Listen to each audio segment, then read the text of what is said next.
भारत में हमेशा से ही कई महान राजा हुए हैं, जिन्होंने इतिहास को न केवल बदल दिया बल्कि उसमें एक अलग छाप छोड़ दी। इसी कड़ी में एक नाम आता है दक्षिण भारत के एक राजा का, जिनका नाम था कृष्णदेवराय। राजा कृष्णदेवराय के दरबार में सबसे प्रमुख और सबसे बुद्धिमान दरबारी व्यक्ति तेनालीराम था।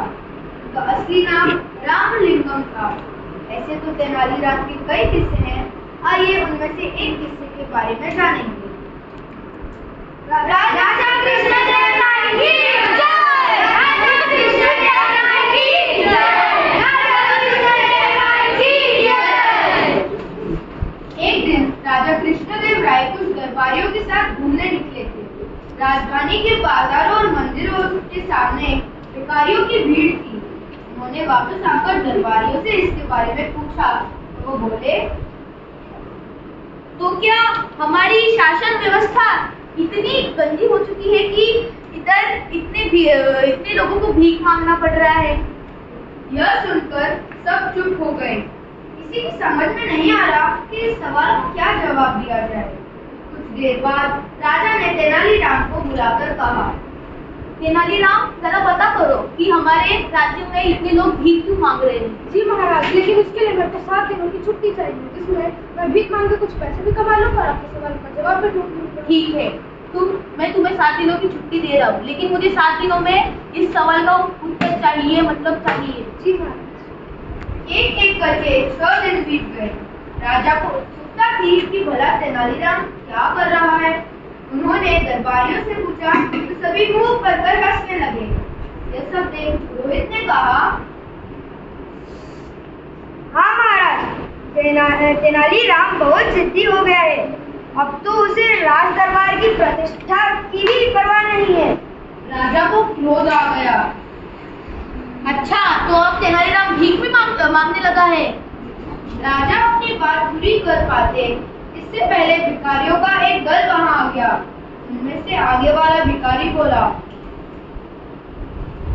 महाराज, अभी भीख मांगना कहाँ सीख पाए हैं? भीख मांगकर पहले तो गुजारा ही कहाँ होता है।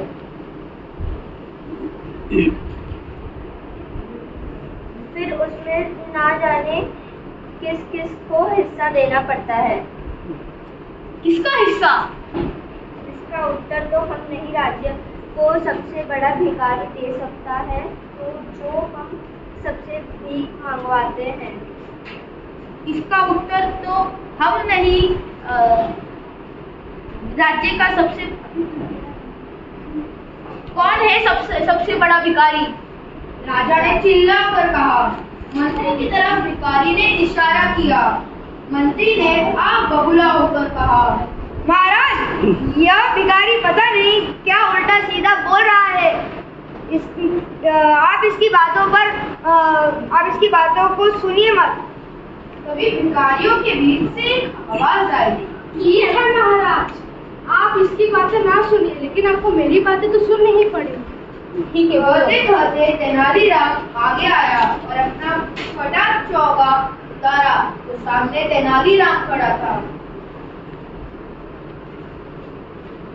तेनालीराम को इस रूप में देखकर राजा चकरा गए। तेनालीराम बोला, राजा जी, मैंने इतना देर भिखारियों के बीच रहकर मैंने आपके सवाल का जवाब निकाल लिया है कि सबसे बड़ा भिखारी कौन है। वो और कोई नहीं बल्कि हमारे मंत्री का सबसे बड़ा दूर का रिश्तेदार प्रभुराज सबसे बड़ा भिखारी है। सुनकर मंत्री के चेहरे की हवाइयां उठने लगी। उसने मान लिया कि उसका दूर का रिश्तेदार रघुराज ही सबसे बड़ा भिखारी है। सैनिकों ने उसे गिरफ्तार कर लिया। को लेकर जाओ, काल कोठरी में बंद कर दो। अच्छा किया।